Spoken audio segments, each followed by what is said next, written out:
پھر ایک بار بارش نہیں ہوئی. کئی صحابہ کی روایت ہے، خاص طور سے حضرت اسماء بنت ابی بکر رضی اللہ تعالیٰ عنہ، انہوں نے کہا کہ حضور صلی اللہ علیہ وسلم کے ذریعے اعلان ہوا کہ مناخا میں جمع ہو جاؤ، ہم استسقاء کی نماز پڑھیں. نبی کریم صلی اللہ علیہ وسلم نے بھری دوپہر میں سخت گرمی میں نماز ادا کی، استسقاء کی، اب بڑی طویل قرت کی، لمبا قیام کیا. حضرت اسماء فرماتی ہیں کہ دھوپ کی شدت سے مجھ کو چکر آ گئی، اور حضور صلی اللہ علیہ وسلم نے پھر نماز کے بعد دعا فرمائی، اپنی چادر کو الٹ دیا اور ہاتھوں کو الٹا کر کے حضور صلی اللہ علیہ وسلم نے دعا فرمائی تو بارش رحمت برسی. سبحان اللہ. پھر جب بادشاہ نجاشی اصحمہ شاہ حبشہ کا انتقال ہوا، حضرت جبریل امین نے خبر دی.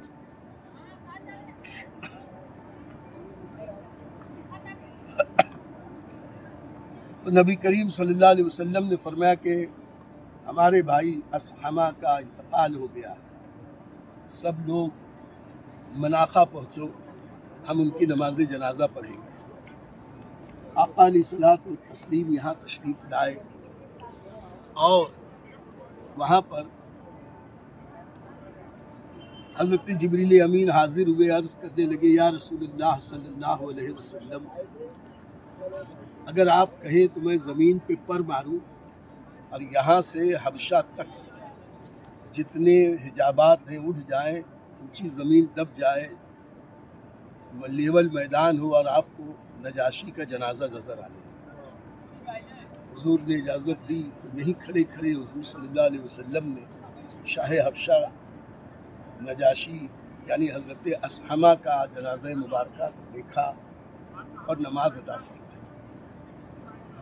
حضرت ابو ہریرہ رضی اللہ تعالیٰ عنہ فرماتے ہیں، ایک دوپہر میں ہم لوگ یہاں پر نماز کے لیے حاضر ہوئے، دھوپ بہت تھی، اچانک ایک بادل آیا اور وہ حضور صلی اللہ علیہ وسلم کے سایہ گنا ہو گیا. سب طرف دھوپ تھی، صرف سرکار صلی اللہ علیہ وسلم کے اوپر بادل. وہاں پر پھر یہ بعد میں حضرت عمر ابن عبدالعزیز رضی اللہ تعالیٰ عنہ نے جب اپنے دور گورنری میں مدینے کی آثار کو محفوظ کرنا شروع کیا، ڈھونڈ ڈھونڈ کر ہر وہ جگہ جہاں نبی کریم صلی اللہ علیہ وسلم یا صحابہ سے کوئی نسبت رکھنے والی چیز ہوتی، وہاں پر وہ مسجد بنا دیتے. اس جگہ جو مسجد بنائی تو اس مسجد کا نام رکھا گیا مسجد غمامہ. غمامہ اصل میں کہتے ہیں بادل، اس لیے وہ جگہ جہاں بادل نے سرکار پہ سایہ کیا. سبحان اللہ. حضرت ابو ہریرہ رضی اللہ تعالیٰ عنہ فرماتے ہیں کہ ایک بار جب حضور کی ابتدا میں ہم نماز پڑھ رہے تھے تو ہم نے ایک چیز یہ دیکھی اسی مقام پر، نبی کریم صلی اللہ علیہ وسلم نماز کی حالت میں بار بار آگے اوپر کی طرف کوئی چیز چھو رہے. نماز ختم ہوئی تو میں نے عرض کی، یا رسول اللہ صلی اللہ علیہ وسلم، آج آپ نے وہ کام کیا جسے میں نے کبھی دیکھا نہیں. سرکار نے فرمایا، کیا دیکھا؟ عرض کی کہ حضور آپ نماز میں بار بار ہاتھ آگے کر رہے تھے جسے لگتا تھا کہ چھو رہے. سرکار نے یہ نہیں فرمایا کہ نماز کے وقت نیچے دیکھنا تھا، مجھے کیوں دیکھا. سرکار نے فرمایا کہ تم نے صحیح دیکھا، آج جب میں یہاں نماز کے لیے کھڑا تھا تو اللہ نے سارے حجابات ہٹا دیے اور جنت کے خوشے مجھ کو یہاں نظر آ رہے. میں ہاتھ اٹھا کے جنت کے انگوروں کو چھو رہا اور سرکار کا فرمان، یا اگر میں چاہتا تو وہ خوشہ توڑ لیتا. اس کا مطلب یہ ہوا اللہ نے اپنے محبوب کو اختیار دیا ہے کہ اس دنیا میں بھی جنت کے میوے کھائیں۔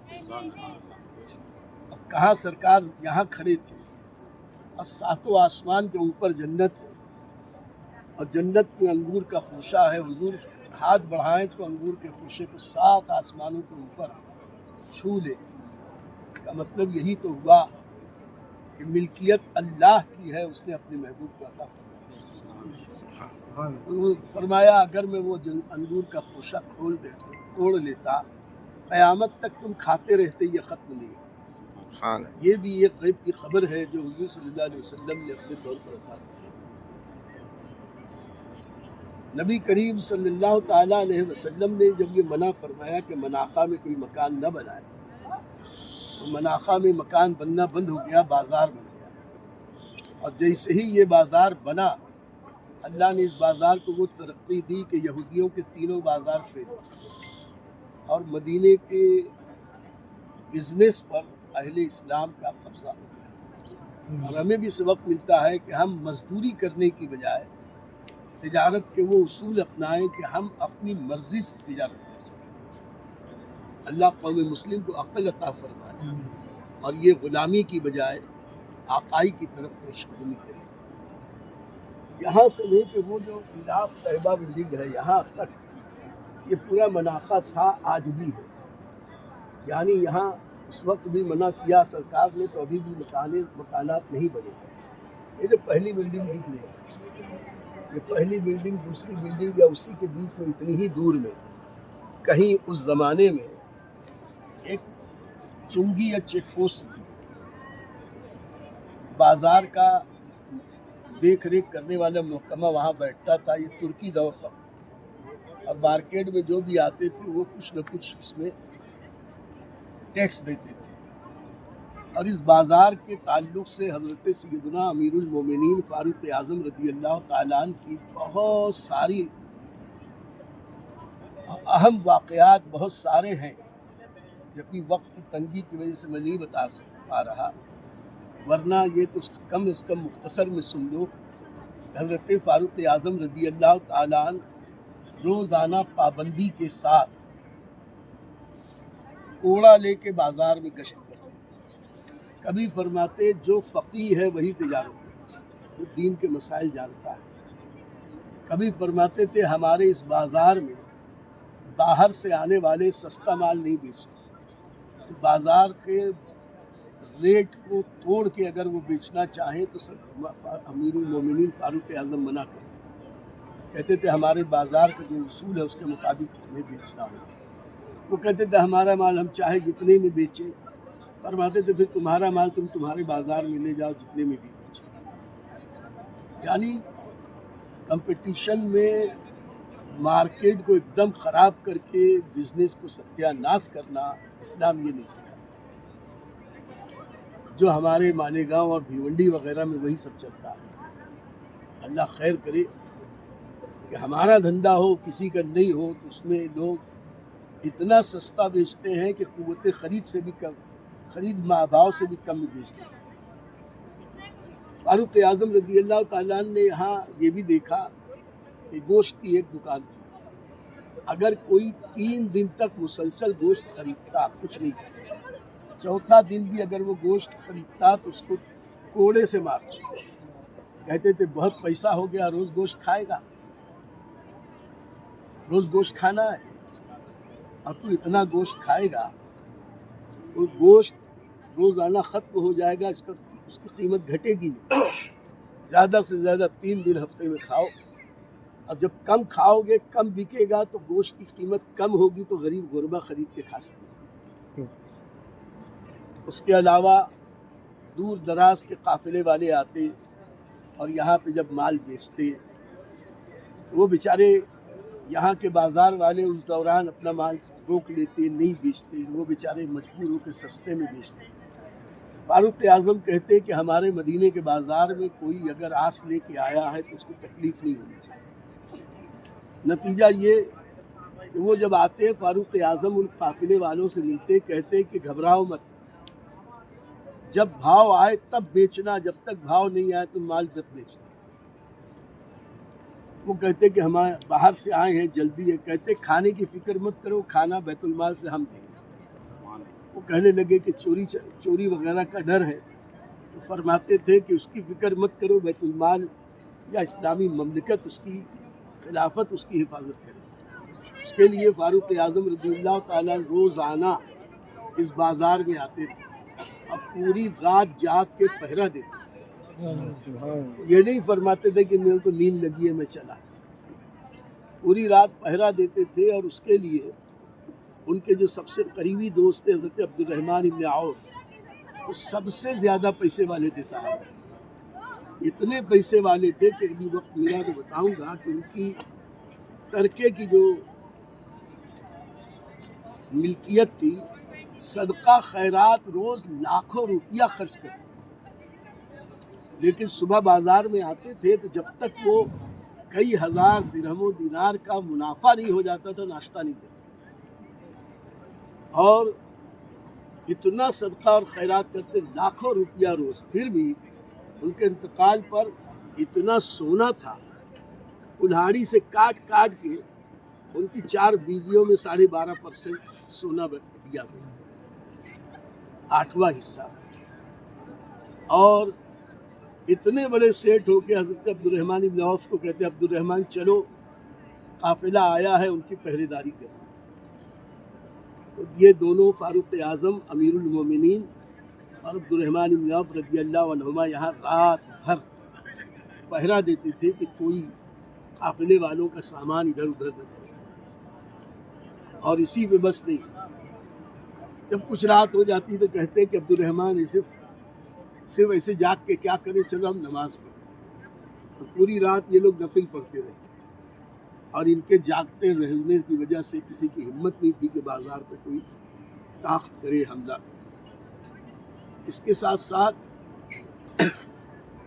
وہ واقعہ جو ایک عورت اپنے بچے کو دودھ پلا رہی تھی، یعنی ایک بچہ رات میں رو رہا تھا، قافلہ باہر کا تھا، وہ اسی بازار کا.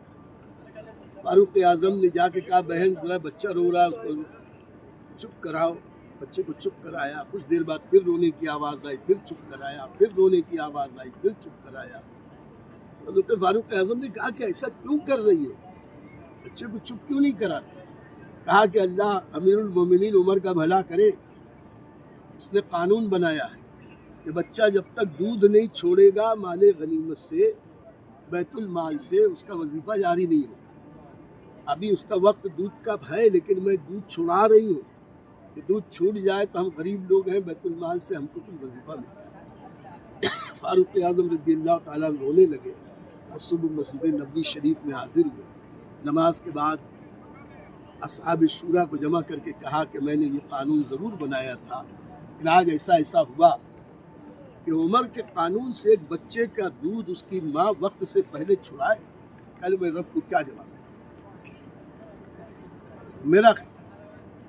میں مشورہ چاہتا ہوں کہ بچہ پیدا ہو اور اس کا وظیفہ جاری کرتے. پھر ویسے ہی وظیفہ جاری کیا.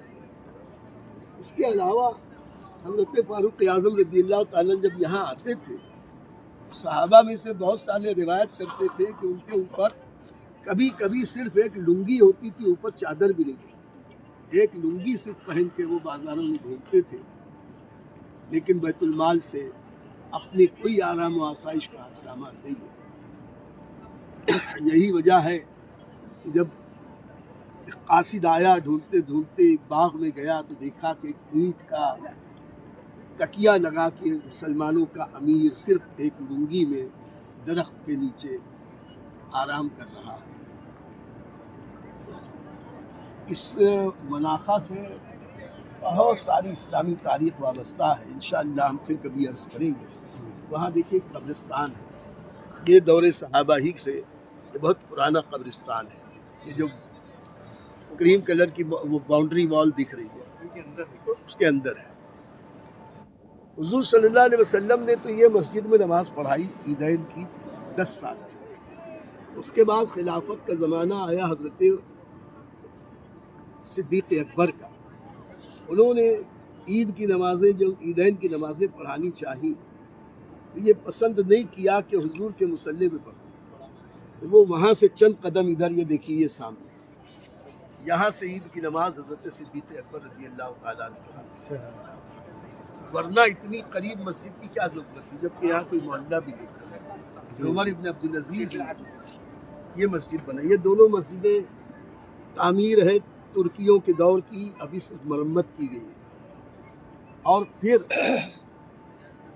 حضرت عمر، حضرت عثمان غنی رضی اللہ تعالیٰ عنہما کہاں سے نماز پڑھاتے تھے، تاریخ میں اس کا ذکر نہیں، لیکن جب حضرت عثمان غنی رضی اللہ تعالیٰ عنہ کو وہاں بلوائیوں نے قید کیا تھا، اس وقت بقرعید آئی، حج کے پہلے ہی یہ ہوا تھا، اور 18 ذی الحج کو حضرت کا وصال ہوا ہے، شہادت ہوئی ہے۔ اس سال جب نماز عید کا وقت آیا تو حضرت عثمان غنی نے مولا علی سے کہا کہ تم مسلمانوں کی عید کی نماز پڑھاؤ۔ حضرت علی مرتضیٰ کرم اللہ وجہ الکریم نے اس سال ایک بار عید کی نماز جب پڑھائی مناخہ میں، انہوں نے یہ نہیں پسند کیا کہ جس صدیق اکبر نے نبی کا اتنا ادب کیا ان کا میں ادب نہ کروں، اس لیے حضرت سیدنا صدیق اکبر رضی اللہ تعالیٰ عنہ کے بھی پیچھے یہ دیکھیے سفید مینار والی مسجد، مولا علی کرم اللہ وجہ الکریم نے یہاں سے نماز عید ادا فرمائی۔ یہ عمارت یہ شاہ فہد کے زمانے میں بنی ہوئی ہے، اور اتنی قریب قریب مسجدیں صرف ہمارے صحابہ کی اور نبی کی یاد میں بنائی گئی ہے، اور اس سے پہلے مجدد حضرت عمر ابن عبدالعزیز اور صحابہ اور اہل بیت کا عقیدہ یہ معلوم ہوا کہ آثار نبوی اور آثار اولیاء کو باقی رکھنا، اس سے برکت حاصل کرنا، یہ بڑا ثواب کا کام ہے۔